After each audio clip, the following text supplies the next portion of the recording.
तर बाटो चाहिँ बहुतै अप्ठ्यारो रहेछ, जग्गा जग्गा यति डरलाग्दो, बहुतै मुस्किल छ यार। ओह्रालो जानु चाहिँ साह्रो, उकालो जसै त्यसै तानिहालौँ ल। आज चाहिँ फेरि म घर गएको है, तर बाटोहरू सबै बन्द छ।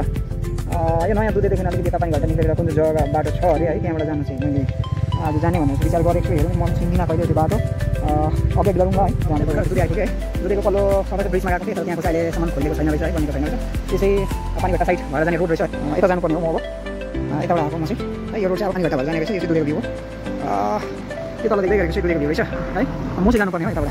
अहिले चाहिँ म आइपुगेँ च्याङ्गा बस्ती भन्दो रहेछ है। एकजना मान्छेले बाटो देखाउँदा मलाई निकै घुमाइपठायो यार, बस्ती घुमाइपठायो। सिधै बनेको हप्ता बजारबाट आएको भए चाहिँ सजिलो हुन्थ्यो क्या, तर भएन। अब योबाट चाहिँ च्याङ्गा बस्ती रहेछ, मोड भन्ने रहेछ, कृष्ण मोड भन्ने रहेछ। अब यहाँबाट चाहिँ म जानुपर्ने रहेछ मिरिक जानेपट्टि। म चाहिँ अहिले च्याङ्गा बस्ती काटेँ है।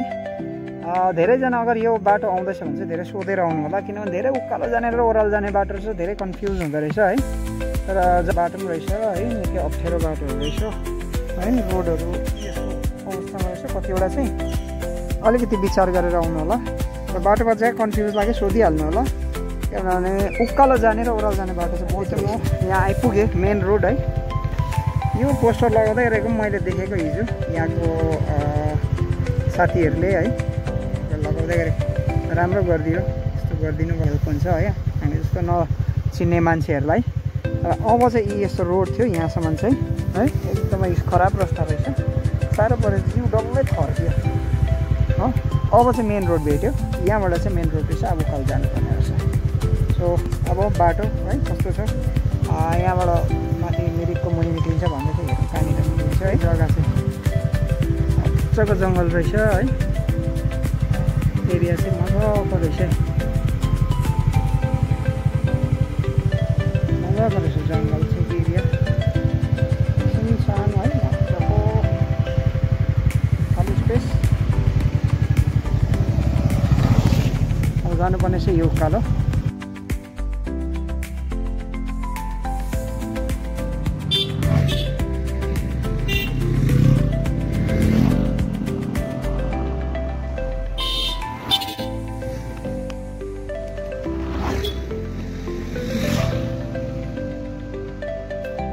चाहिँ माथि आइरहेको छौँ हामी, धेरै माथि आइपुग्यौँ, तर जग्गा चाहिँ यस्तो डरलाग्दो, यस्तो डरलाग्दो डाउन रहेछ। यहाँ चाहिँ चलाउनु बहुत साह्रो पर्दो रहेछ यो बाटो चाहिँ है। तर यहाँ फेरि यस्तो मजाको आइरहेको छ है, घाम अब बिस्तारै डुब्दैछ है, क्या दामी भ्यू आइरहेको रहेछ। त्यसले गर्दाखेरि रोक्नु मन लाग्यो क्या। तल देख्दै गरेको चाहिँ मधेस साइडहरू हो यो माथि, मजाको धुप चार मजाले सनसेट हुँदैछ क्या, दामी। जानुपर्ने चाहिँ यो रास्ता हो होइन, यहाँनिर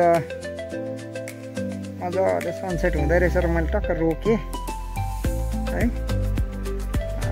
यहाँबाट चाहिँ सट्टै जानुपर्ने रहेछ यो उकालो।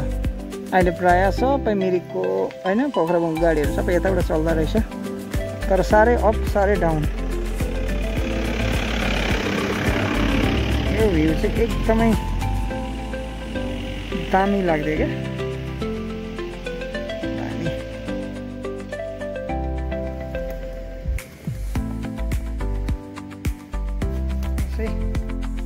दामी उयो घाम अस्ताउँदैछ है यो पारिको चाहिँ।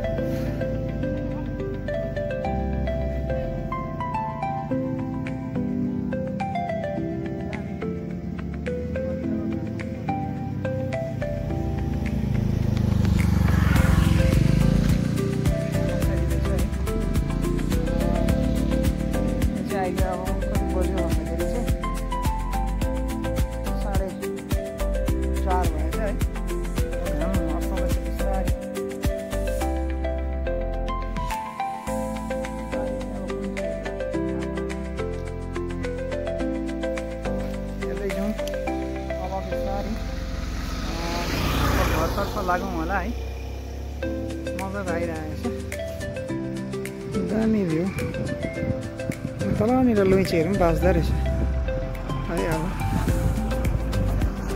बास बस्ने बेला भयो नि त अब यो तल देख्दा रहेको चाहिँ नोलहरू अरे तल भाइहरूलाई सोधेको थिएँ है नोलहरू अरे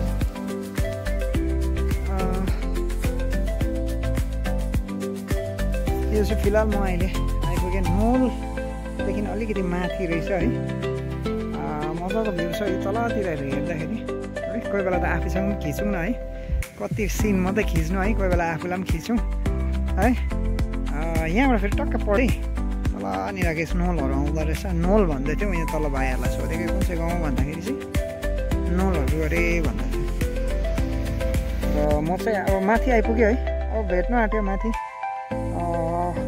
हाम्रो आई लभ मिरिक लेखेकोदेखि मुनि है आइपुग्नै आँट्यो यो बाटो त्यहीँ हो अब त्यहीँ आई लभ मिरिक लेखेको यहाँदेखि माथि त्यही हो पर माथि छ हो त्यहीँ पुग्नुपर्छ आइपुगेको अब फाइनल्ली तर बाटो चाहिँ बहुतै अप्ठ्यारो रहेछ जग्गा जग्गा यति डरलाग्दो बहुतै मुस्किल छ यार ओह्रालो जानु चाहिँ साह्रो उकालो जस्तो त्यसै तानिहाल्नु म चाहिँ भर्खर मिरिक आइपुगेँ है अब चाहिँ मिरिकबाट अलिक पर गएपछि थर्बुबाट ओह्रालो झरेपछि चाहिँ हाम्रो गाउँ जानुपर्छ मिरिकमा चाहिँ मेला लागिदिइरहेको रहेछ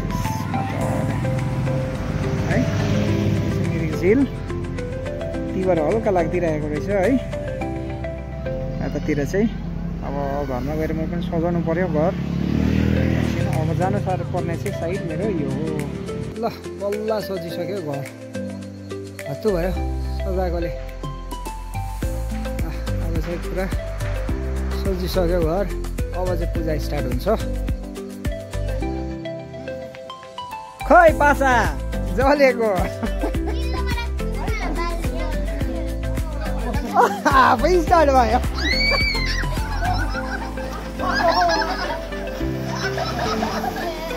ए नघुम्ने ए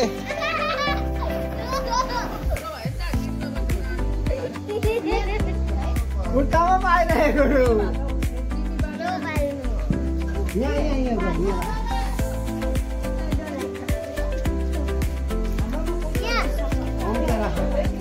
छोरा